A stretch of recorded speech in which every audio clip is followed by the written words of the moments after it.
कि जो बेस है वो आध्यात्म ही है। जो जिस चीज़ को तुम जहाँ पे हम जी रहे हैं उस ज़िंदगी में यदि तुम्हारे पास यही सवाल नहीं आया कि मृत्यु के बाद क्या होना है मेरा, और ये मैं जन्म से पहले क्या था, मैं कुछ था कि नहीं था, तो इस सवाल के बारे में तो सोचोगे ना। बुद्ध को यही तो सवाल आए दो चार, लाइक ये बूढ़ा क्यों होता है, ये इंसान मरने के बाद क्या होता है, ये मृत्यु क्या होती है।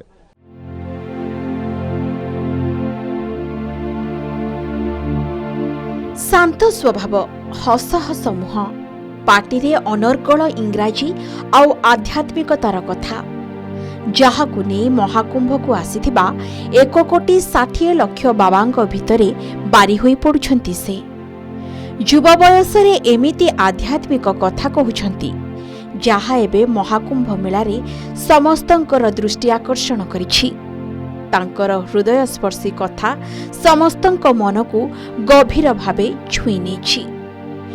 जहा भी पचारिले मुरुकेईकी हसी देई थांती बाबा, आउ बड़ बड़ साधु सन्थंक भली ज्ञान बांटी थांती। उत्तर प्रदेशर प्रयागराज रे चलिथिबा महाकुंभ मेलारे लक्ष लक्ष भक्त आसी एही आध्यात्मिक समावेश रे जोग दैछंती। विश्वर कोण अनुकोणरू केते केते साधु सन्थ एठाकु छुटी आसिछंती। एमानंक मध्यरू जणे बाबा किंतु समस्तंकु स्तब्ध करि दैछंती। तांकर पूर्व जीवनीर कहानी शुणिले आपण भी आश्चर्य होइजिबे। जीवन रे एते सफलता पाइबा परे भी ए युव बयसरे से भक्तिर मार्ग को सर्वश्रेष्ठ बोली चिंता करिबा सह एही मार्ग को सबुदिन पई बाछि नेछंती। एही बाबा जनक हेउछंती जणे आईआईटीएन, बॉम्बे आईआईटी रो इंजीनियरिंग पाठ पढ़िछंती।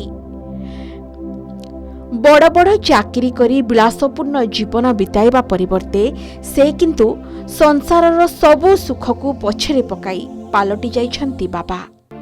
ना तांकर अभय सिंह, किंतु बाबा हेबा परे तांको ना को बदलाई से रखिछंती मसानी गोरख बाबा। केही केही तांको राघव और जगदीश बाबा बोली डाकुछंती, किंतु महाकुंभरे एही आईआईटी बाबा भावे बेश परिचित होई जाइछंती से। एही साक्षात्कार रे बाबा अभय कहिछंती जे से किपरि तांकर आध्यात्मिकता पाई तांकर पूर्व जीवन त्याग करिछंती। से आईआईटी बॉम्बे रु एरोस्पेस इंजीनियर भावे डिग्री हासिल करिबा सह कॉलेज रे पढुथबा बेले प्लेसमेंट रे कॉर्पोरेट दुनिया रे भी पाद थापिथिले। यापरे से फोटोग्राफी प्रति निजर रुचि रखी इंजीनियर जीवन रु दूरे जाइथिले। एहा मध्यरे से निजर एक कोचिंग सेंटर खोली पिलांको भौतिक विज्ञान मध्य पढ़ाउथिले। तथापि जीवन रे से चाहुथिबा परिपूर्णता पाई पारि नथिले, तेणु भक्ति मार्ग रे आगे थिले अभय। तो हरियाणा में जन्म है मेरा, हरियाणा में झज्जर जो जिला है, तो स्कूलिंग वगैरह वहाँ से हुई। फिर उसके बाद पढ़ाई के लिए जैसे जेई वगैरह एग्ज़ाम की तैयारी की, तो तैयारी करने के बाद फिर मुंबई गए, IIT Mumbai, aerospace engineering. Aerospace engineering के बाद वही उसको ऐसे समझ में आया कि ये आधा अधूरा ही है, कि इससे तुमको क्या मिलेगा, मतलब ठीक है पैसे तो मिल जाएंगे बट वो क्या तुम वो वाली चीज़ पूरी लाइफ भर कर सकते हो क्या सेम। अब वो लाइफ भर यदि नहीं कर सकते हो मतलब तुम उब जाओगे उस चीज़ से। तो मेरे को वैसा चाहिए था, लाइक पूरा जॉब, लाइक हाँ ऐसी चीज़ मुझे मिल जाए जो मैं करता रहूँ, बस मज़ा आता रहे, लाइफ चली जाए पूरी है। और उसकी खोज में तुम निकलते गए, फिर जैसे मीनिंग ऑफ लाइफ तुम ढूंढते रहते हो, यार ये लाइफ का मतलब क्या है, मुझे क्या करना चाहिए, आगे बढ़ते जाते हो, आगे बढ़ते जाते हो। उसमें बहुत सारे ऐसे रास्ते आए, बहुत सारी चीज़ें हुई बीच बीच में, यहाँ वहाँ मोड़ आए बहुत सारे। धीरे धीरे आके फिर तुमको वही फाइनली वही तुम वैसे ही देखते हो कि जो होना होता है वो वैसे ही होता है। तो वैसे ही हुआ, सत्य तक पहुंचा मैं, जैसे भी पहुंचा लड़खड़ा के भटक भटक के। फिर उसके बाद अभी तो जैसे फिर उसको समझ में आया कि अभी जो भारत का जितना भी ये वैदिक जो ज्ञान बोलते हैं या पुराना जो संस्कृति ज्ञान बोलते हैं वो सारा का सारा उसी के ऊपर डिपेंडेंट है। मतलब अपने जितने भी हैं नाट्य शास्त्र या जो भी बनाए गए हैं वो सब आध्यात्म को केंद्र बिंदु लेके बनाए गए हैं।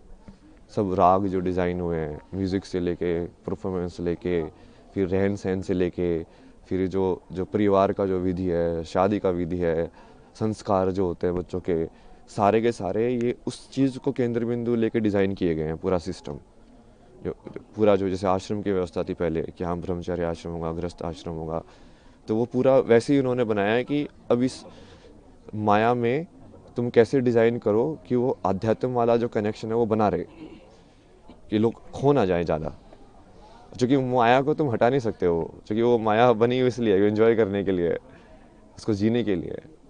बट वो यदि कनेक्शन टूट जाएगा, जो कि अभी काफ़ी टूटा हुआ है, अभी लोगों को वही लगता है कि ये सब अलग अलग है, अलग अलग नहीं है, वही की चीज़ है वो। मतलब आध्यात्म आप किसको बोल रहे हो? उसके ऊपर है ना जवाब। अब यदि तुम वैसे देखो तो किसी चीज़ सवाल के बारे में सोचना, बैठ के चिंतन करना, वो भी आध्यात्म ही है। चाहे मैंने कुछ भी पढ़ा हो या नहीं पढ़ा हो, शंकराचार्य को पढ़ा नहीं हो, विवेकानंद को पढ़ा नहीं पढ़ा हो, यदि मैं अपने में ही बैठ के सोच रहा हूँ, बैठ के जैसे रमना महर्षि थे, उनके दिमाग में एक दिन ये ख्याल आया कि ये मौत क्या होती है। तो वो बैठ के उस मौत को देखने लगे यार कि अच्छा ये है क्या ये, तो उनको ज्ञान की प्राप्ति हो गई। अब आप क्या बोलोगे, क्या ट्रिगर था उसका, वो क्या जरूरी थी? कुछ जरूरी नहीं थी। क्योंकि वो करने वाला तो अब वो आध्यात्म से रिलेटेड थे क्या नहीं थे, नहीं, उन्होंने तो ऐसा कोई वो साधना नहीं की, कुछ संन्यास नहीं लिया, कुछ नहीं किया। तो उसमें भी वही है कि आप उस चीज़ को अलग करके देखोगे कि हाँ अध्यात्म में आ गए हो, ऐसा कुछ नहीं है। जो भी इंसान ईमानदारी से सवाल करता है, मतलब सत्यनिष्ठा के साथ कि हाँ अब मुझे इस चीज़ को जानना ही है, चाहे वो मैथमेटिक्स हो, चाहे वो कोई फिजिसिस्ट हो, चाहे कोई कैसा भी साइंटिस्ट हो, वो बोलेगा कि नहीं नहीं मुझे इस पूरे सत्य को जानना है, तो वो वही चीज़ पे पहुंचेगा फाइनली। दृष्टिकोण तो यही होना चाहिए कि ये सब उसी के ऊपर ही बेस है, कि जो बेस है वो आध्यात्म ही है। जो जिस चीज़ को तुम जहाँ पे हम जी रहे हैं उस ज़िंदगी में यदि तुम्हारे पास यही सवाल नहीं आया कि मृत्यु के बाद क्या होना है मेरा, और ये मैं जन्म से पहले क्या था, मैं कुछ था कि नहीं था, तो इस सवाल के बारे में तो सोचोगे ना। बुद्ध को यही तो सवाल आए थे चार, लाइक ये बूढ़ा क्यों होता है, ये इंसान मरने के बाद क्या होता है, ये मृत्यु क्या होती है। अब आप सोच के देखो मृत्यु क्या होती है। अब आप सोचोगे, चिंतन करोगे, आपको समझ में आएगा यार इसका जवाब कहाँ मिलेगा। भगवान शिवଙ୍କ प्रति समर्पित बाबा अभय सिंह से बुझी सारिछंती मनीष जेते पथ अतिक्रांत कले भी शेष पथ हेउछि आध्यात्मिकतार पथ। तेबे जिए भी तांकर ए कहानी शुणुछि से चकित हो जाउछि। एभली भाबे निज जीवनर मोड़ को बदलाई दैछंती ए युवक जनक। सांसारिक जीवनरू मोहमाया छाड़ी वैराग्य भावरे ही से एबे सारा जीवन काटिबे, जहाकु नहीं एबे चर्चा सारा विश्वरे। ब्यूरो रिपोर्ट, के न्यूज ओडिशा।